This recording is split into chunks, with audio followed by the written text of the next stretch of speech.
this is Fantasy-esque and welcome to Werewolf Stories, a series following the tales of a werewolf pack dedicated to carrying on the royal bloodline.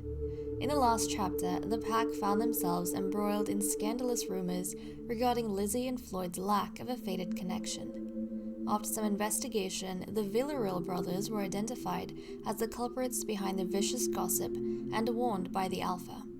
On Wednesday morning, Lizzie gave birth to a baby girl named Miss Harriet. She was quickly sent to live at the Royal Guard under her mother's care. Following that, the pack held its fifth match. Lord Max Villarreal and Lord Gavin Richard were chosen to fight for breeding rights with the Alpha.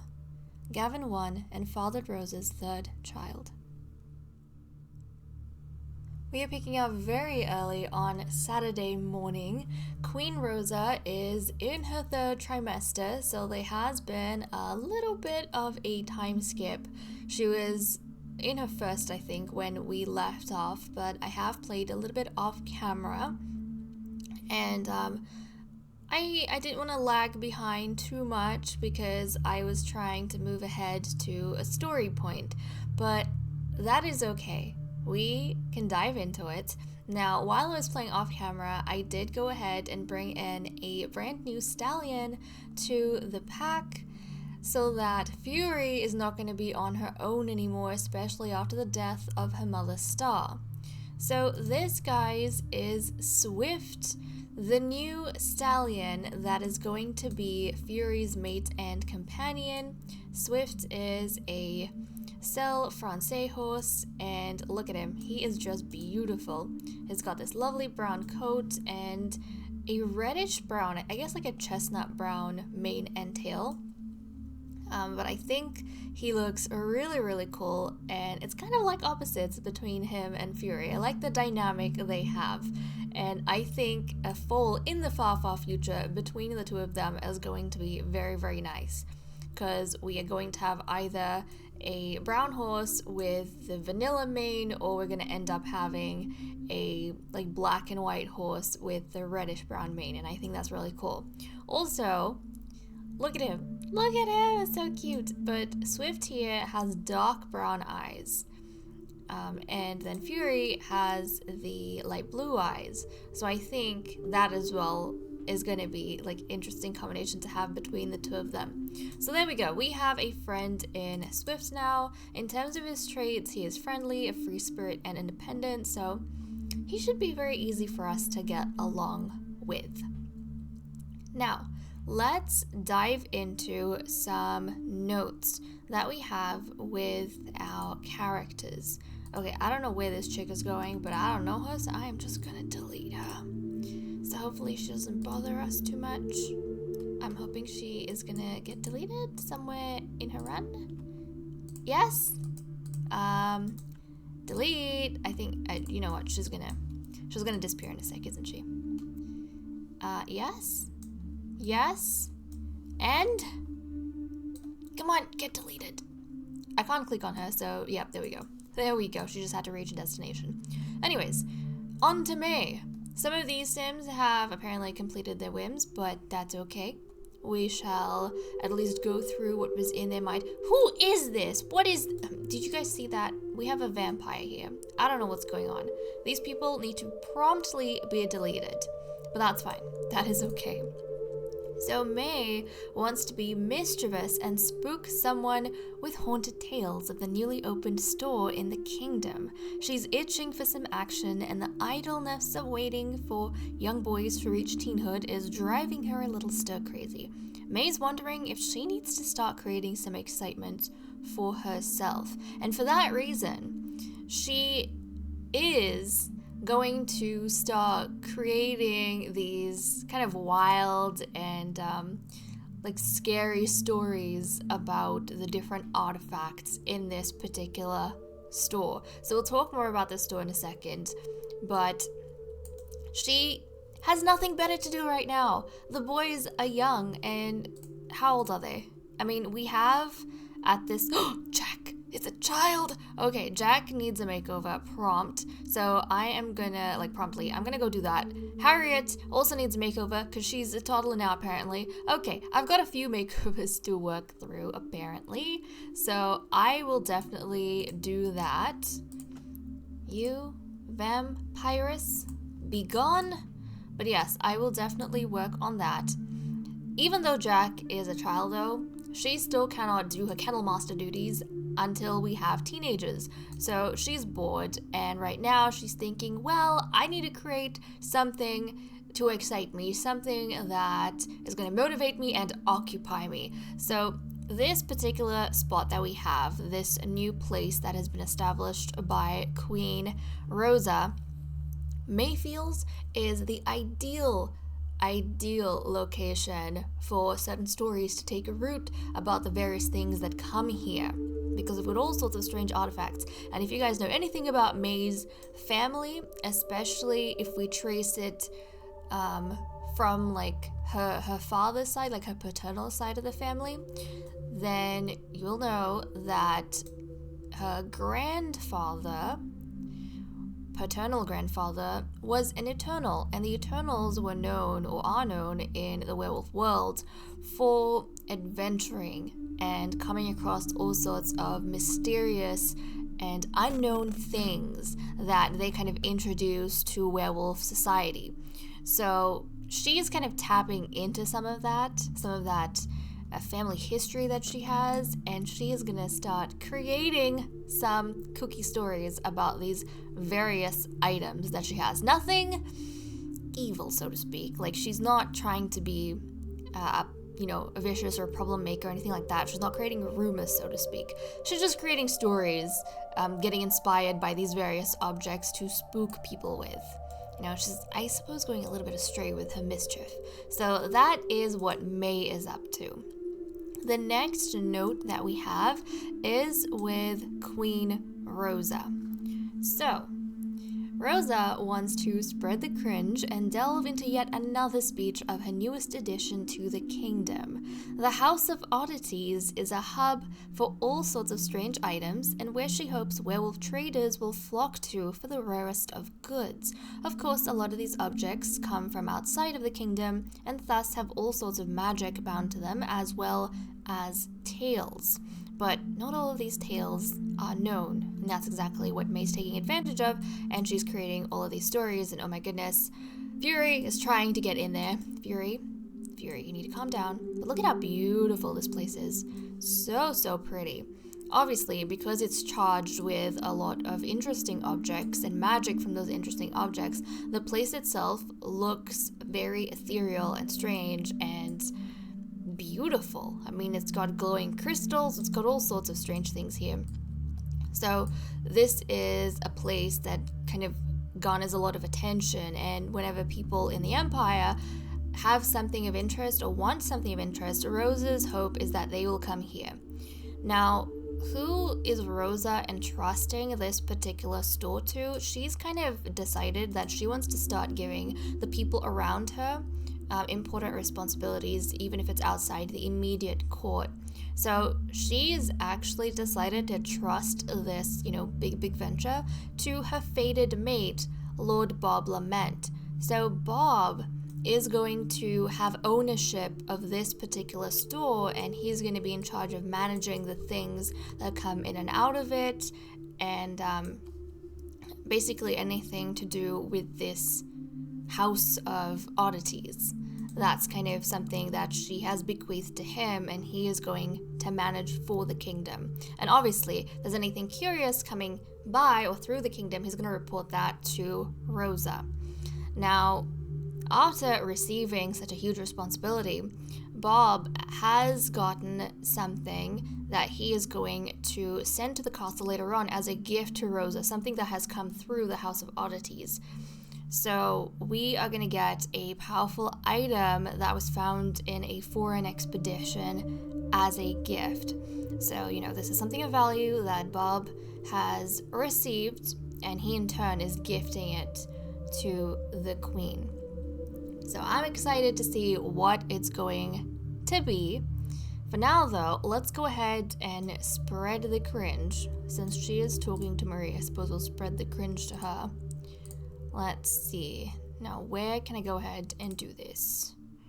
I don't think you'd be, would it be here? Hold on. Let's see, where the heck is it?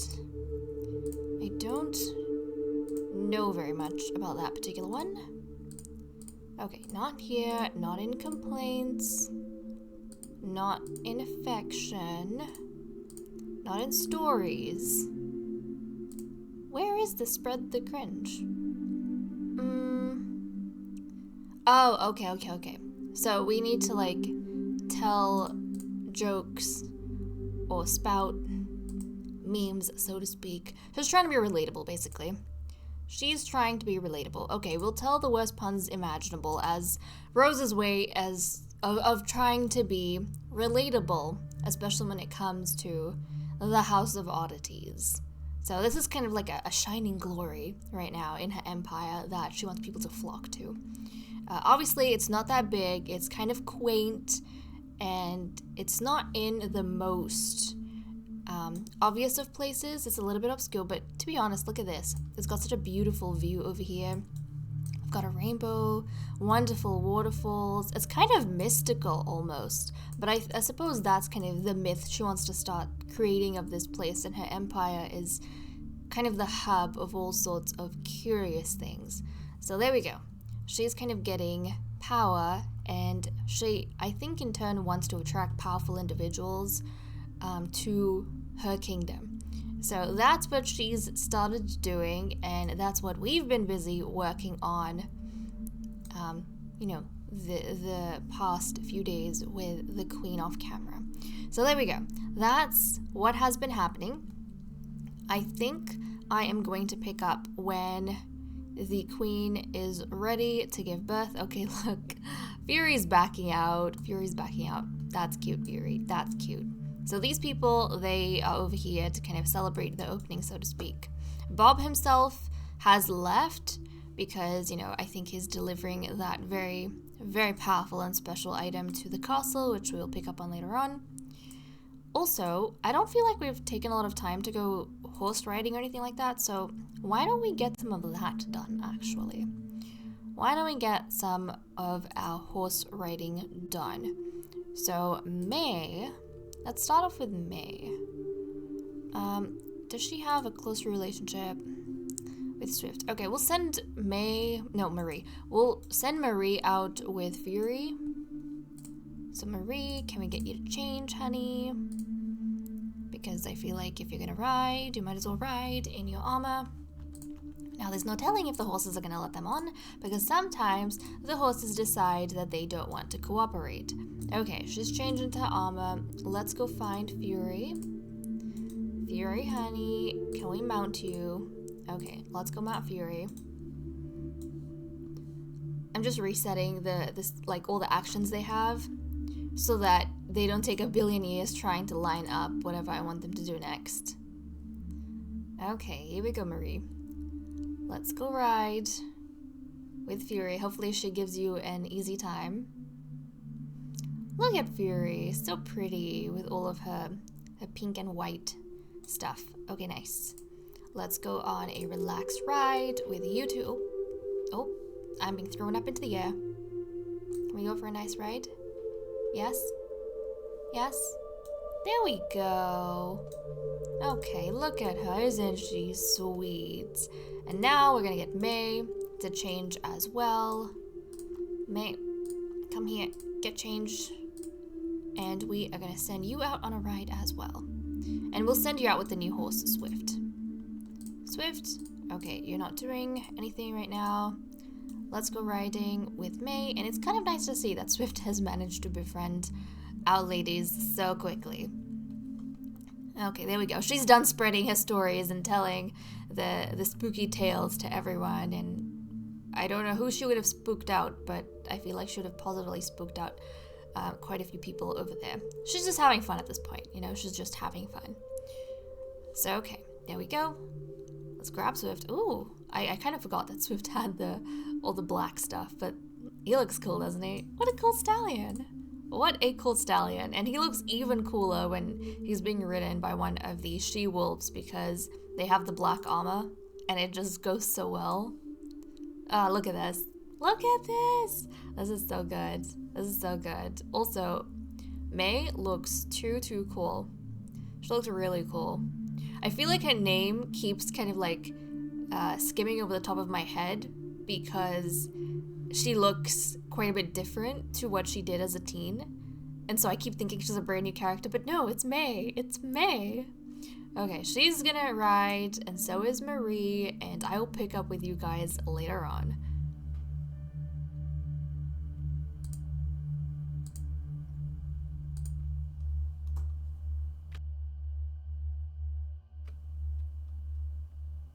It is really early on Sunday morning, and Rosa is ready to have her third royal offspring.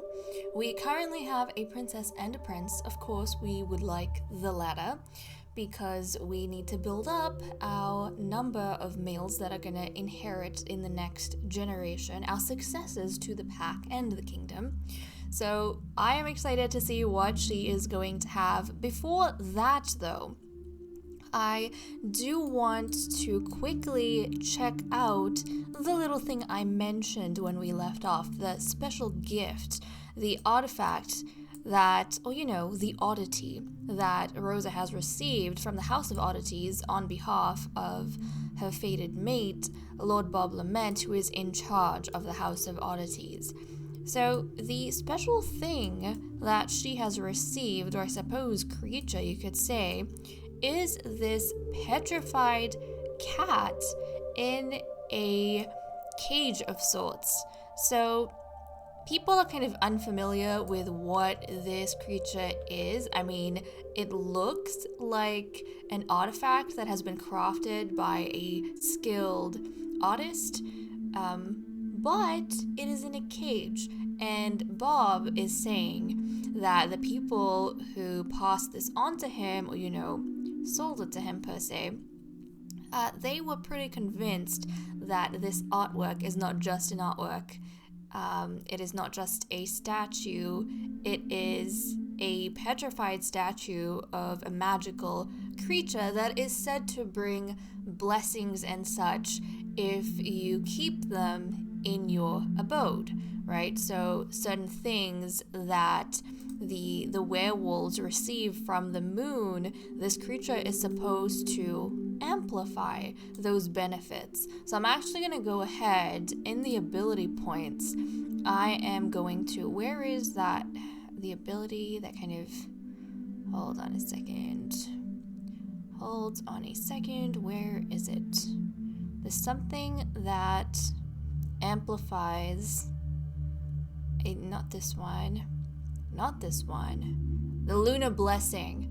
So in our story, this Lunar Blessing is something that the petrified cat, the special artifact, this magical creature, amplifies if you keep it in your home. So Rosa is going to get extended benefits from the lunar cycle. So the moon impacts werewolves daily, from learning speed and quality of sleep to how everyone interacts together. Let the lunar gifts affect Queen Rosa all day long with this lunar blessing. So that's something she's receiving from the artifact. And I wonder if the other werewolves can. Yep, okay. So the other werewolves who are currently in the household are also going to get benefits from that particular statue. So there we go. Something good has happened to the pack, and just in time for this baby to be born as well. So let's not waste any time. So you know what? The other thing. No one's come in to give the queen gifts.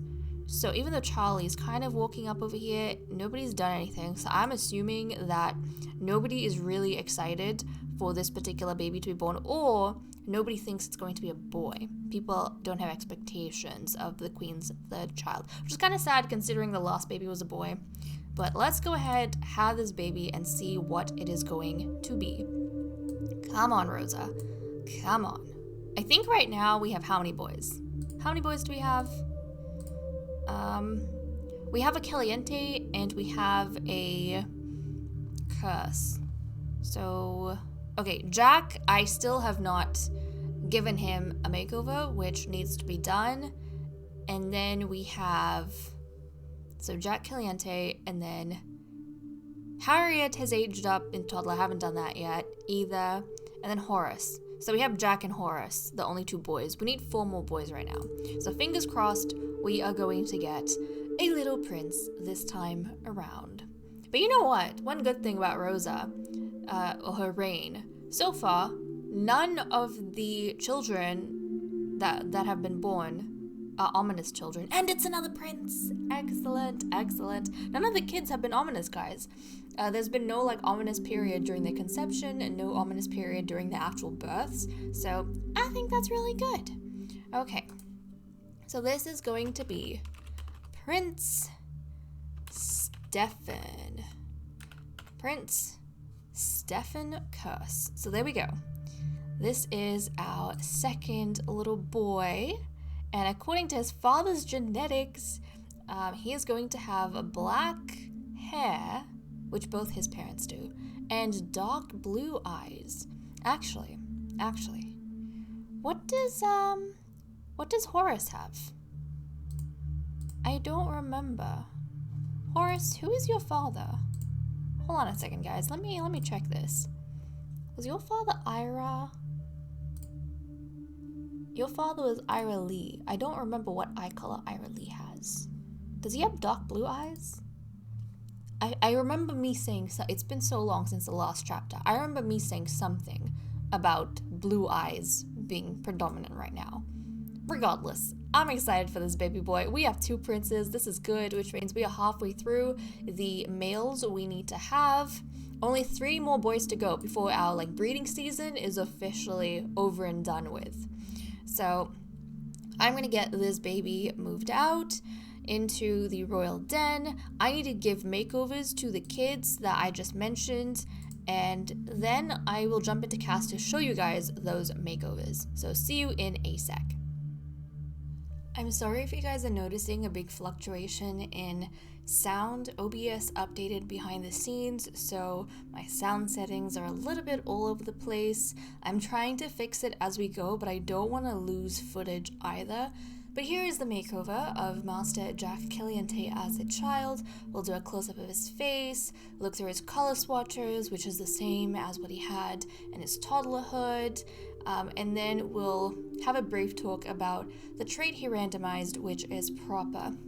So this is Master Jack Caliente. I did go through my records, genetic records for the children, and all of the boys that we have had so far have dark blue eyes, which I think is really, really cool, because we were, green and brown eye heavy in the previous generation, so I actually like this.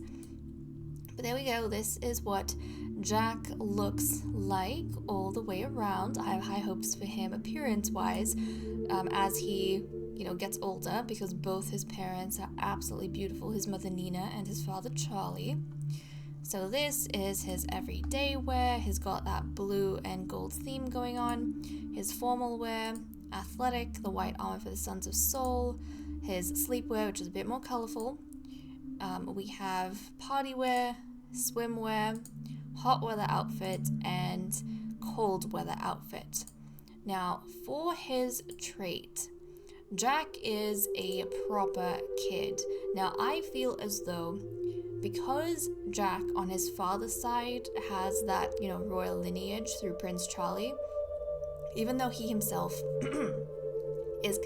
even though Jack is considered a noble, I feel as though his royal lineage is something he would be proud of, and something that he would try to portray as much as possible, not in a standoffish or conceited way, but he's just very appreciative of, royal mannerisms and the way you do things and the way you conduct yourself.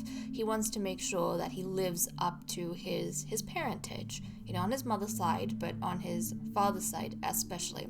So even though he is known as a Caliente, and his dominant lineage, his heritage is going to be the Caliente, family, he does want to preserve that royal aspect that comes from his father.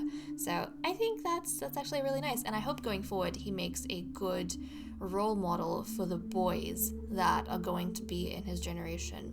Now, unfortunately, it seems as though, we don't know for sure, not until he's going to be a teenager, it seems as though he is a non-wolf because he doesn't have the werewolf icon, above his traits. But I think he is going to be, like, in terms of family relations, I think he is considered Horace's uncle because his father is considered Rosa's uncle.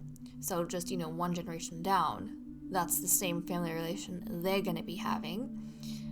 So I do hope that he is a good role model for the younger kids, whether or not he is a non-wolf.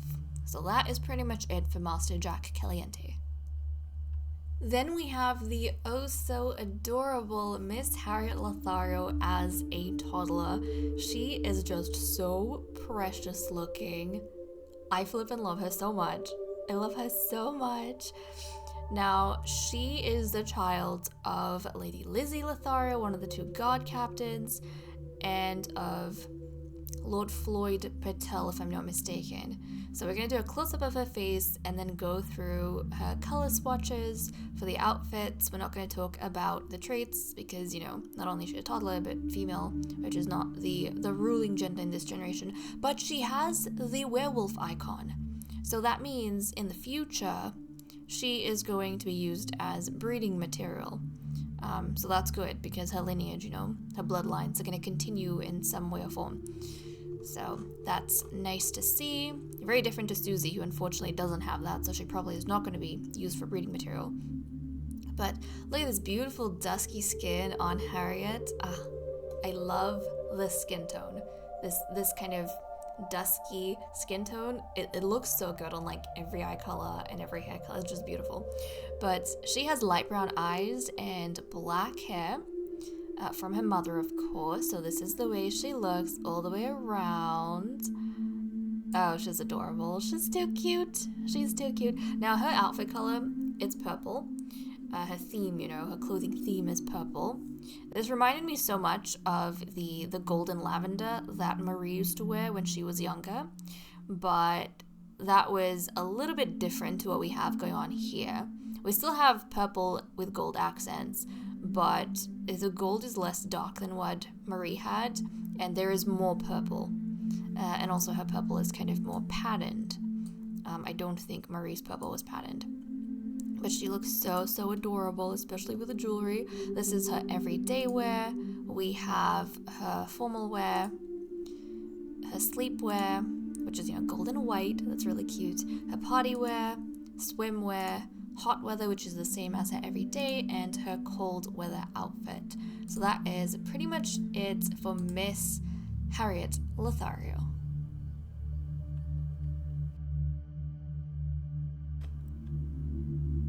It is time for us to have our 6th match in the pack, and the 2 males that have been chosen to fight for breeding rights with the shepherd Lady Flora Huntington are Max Villarreal and Marion Villarreal.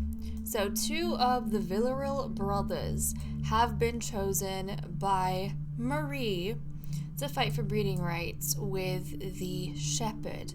So Flora Huntington, she is sitting here ready to, see who is going to win her favor. And just quickly to show you guys Marie's panel over here, to see the males that were chosen, quite clearly Marion and Max have the most relationship or friendship right now, and that tells me that she feels them to be the most suitable males for this particular breeding. So Max, where is he? Okay, Max, he had a friendship of 19. Marion has a friendship of 14, the 2 highest ones. The next males who have any sort of, anything going on here, I would say Johnny and Hugo. And if I check them out, Hugo has an 8 and Johnny has an 8 as well. So quite clearly the numbers tell us it's Max and Marion. This is not so good for the Villarreal brothers. I suppose it's a blessing and a curse. A blessing because at least one of them is going to get the lady. A curse because, they're gonna end up hating each other's guts. So, some family politics happening. Now, both of these males have the same color genetics going on. They both have dark brown hair and light blue eyes. It is very dark lighting right now, so we can't see as well as I would like. But Max has light blue eyes, and so does his brother Marion over here. Genetic wise, we're getting the same thing. But there is some drama as well, guys, in this particular selection. So Max, we already know the iffy stuff. He and was it Hugo? I think he and Hugo were getting up to in the previous chapter. Obviously, Marion is new. He's kind of just joined and doesn't really know what his brothers have been up to. But because he's a Villarreal, he's kind of under the same stigma. So anyways, I thought, why don't I check to see what sort of relationships we've got going on between some of our characters and to see who Flora might be vying for.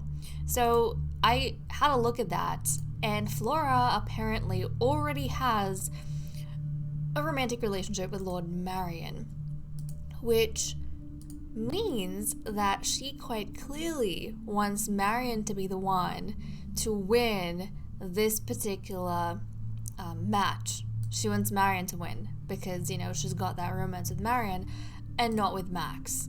Like, there's barely anything with Max. So that was one particular thing. Max kind of being on everyone's bad side, and also people quite clearly knowing that Flora favors Marion.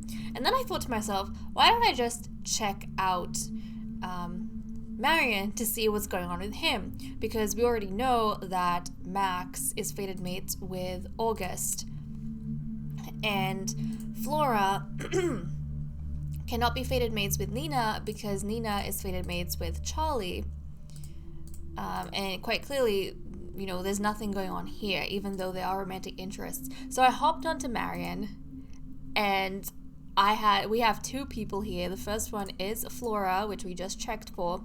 Nothing going on there apart from, the romantic interest. And then I was surprised to find Lord Luther. And when I clicked on Lord Luther, guys, look at this. Good compatibility, fated mates. This absolutely gutted me because we have been saving Luther for May, if not one of the other females. Maybe even Marie, but especially May, because of, their parents and the drama that happened back then. But Marion had to come in and sweep Luther off his feet and completely screw that up. So now, even if in the future Luther ends up partnering with the females, we're not going to have the kind of love story that we were hoping for.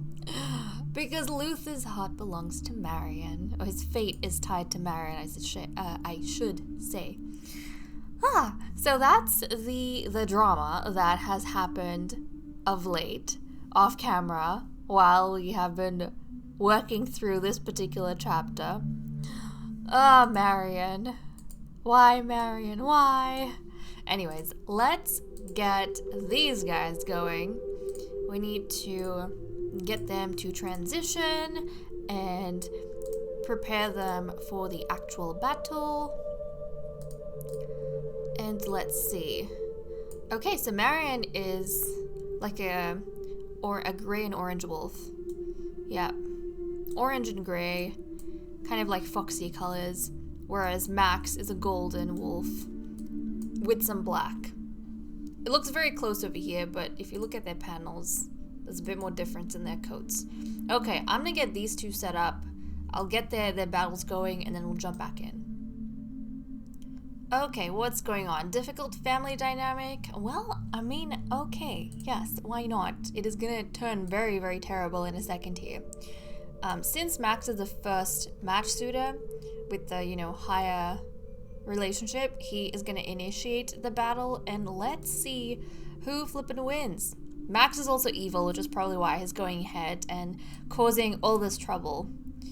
The rumors and such. Marion seems like his made from nicer stock. So maybe it's natural if these two brothers don't get along well with each other. But let's see what ends up happening. Oh, oh, Max won. Oh, Marion. Well, Flora's gonna be disappointed because Flora wanted Marion to win, even though she finds Marion unattractive, interestingly enough. But okay, Max has gone ahead and finally proved himself, which, you know, good for you, Max, good for you. And Max does not like hardworking Sims, and Marion doesn't like egotistical Sims. Fine, that works perfectly well. And just to see how many enemies he's made. Oh my goodness. Okay, I cannot remember. I can't remember if Max has actually been through this many battles, or if he has just accumulated some of these in battles and some of them not in battles. Okay, he's definitely been in a battle with Gavin and Floyd, because Floyd was the one he started the rumor about. I remember that. Mitchell? Has he been in a battle with Mitchell? I don't actually know. You know, the real question is, has Mitchell partnered with any of the ladies? I don't actually know. I don't remember. Okay, well, at least we have this worked out. I am going to wait until these guys revert back to their normal forms, and then we'll pick up with Flora and Max having some time together.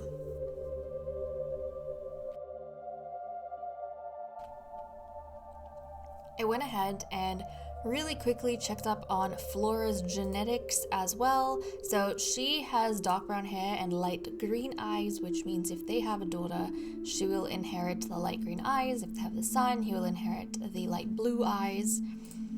So nice pair between the two of them, but regardless of gender, the child will have dark brown hair, which I think will be good in terms of variation. So Flora, okay, you want to go out and warm yourself. Let's not do that. You have to, here we go, get things moving along a little bit. We've been playing it quite safe with Max because he's evil, and I'm worried that he's going to take any excuse. It is finally time for us to dive into the matchmaking for Queen Rosa Curse. And what are Flora's traits? Just out of curiosity, to see like if she's going to be able to take him on. Traits are... Wait a second. Yeah, okay. Non-committal, active, and animal enthusiast. Okay, so she's just decent. Actually, the easiest way to check would be... Oh, well, I mean, she finds the Villarreals in general unattractive, but you know, she does have a bit of a connection with them right now.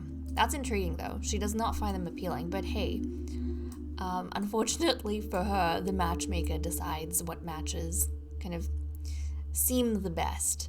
So, okay, for whatever reason, Marie thought that the Villarreals must pair up. Like, one of the Villarreals must pair up with the Huntington line, or help, you know, extend the Huntington line. Okay, let's see if we can get these two away together. Do we have to work out even more? Hold on a second. Okay. Apparently, he needs a little bit more encouragement before he's going to... Okay. I think things are working out. There we go. Let's go for the shower, woohoo. Why not? We've been running back to the animal shed, I think, for a couple of these breedings. So, we'll just head real quick into the shower, which is what? Upstairs? Yes? Okay. I don't remember the layout of the downstairs bathrooms at all. Is this the one in their bedroom? Yes, I think so.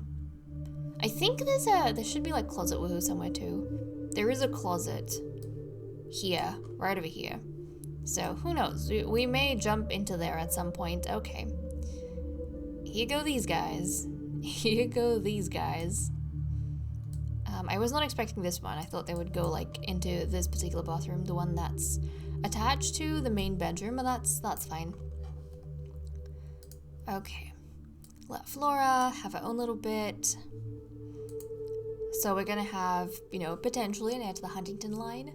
Right now there's only 2 bloodlines that are extending through the sons. The first one is the Caliente line, the second one is the Curse line. But also I'm actually realizing that it's important for us not only to have the right genders to succeed, but to have werewolves.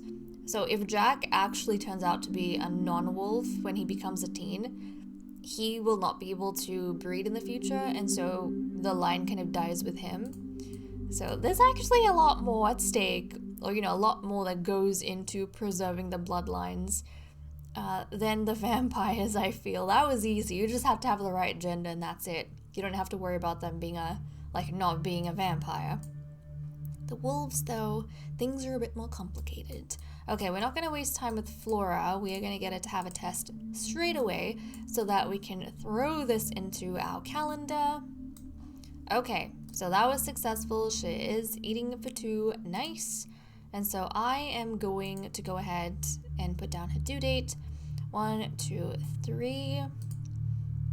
Yes, we'll do an event, a baby shower.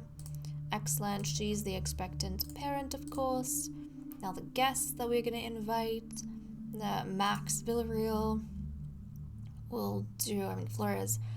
She is the expectant mother. Nina, since she's not staying with us. Lizzie Lothario. May should be in with us. May is gonna be in with us along with the Queen, most probably, and also Marie. Let's see, who else do we have? Marie, you're gonna stay with us. I suppose we could invite over Nancy. Yes, that's fine. Any of the males, or should I get the kids maybe? No, I feel like it's important to invite the older members. Are you related? Hold on a second. Let's check out some of the other groups she's involved with. Nothing in particular here. No family members because, you know, she's new blood that's kind of been brought in. She's got these romances. I mean, Nina's coming anyways. Oh, geez. No, that's not what I wanted. That's not what I wanted. We'll just invite people from here. Okay, we could invite the Goths, but I feel like it's... You know what? The Lords. The Lords. So, like, Edwin. The Wise Wolves, I mean. Ira. Gavin doesn't count. Bob is a Wise Wolf. Charlie's a Wise Wolf. Ed is an immortal Wise Wolf, so yes, we definitely want him. And then I'm thinking the kids or the people in the, you know, younger generation. So Luther, for example, we'll invite over... Who else? Luther...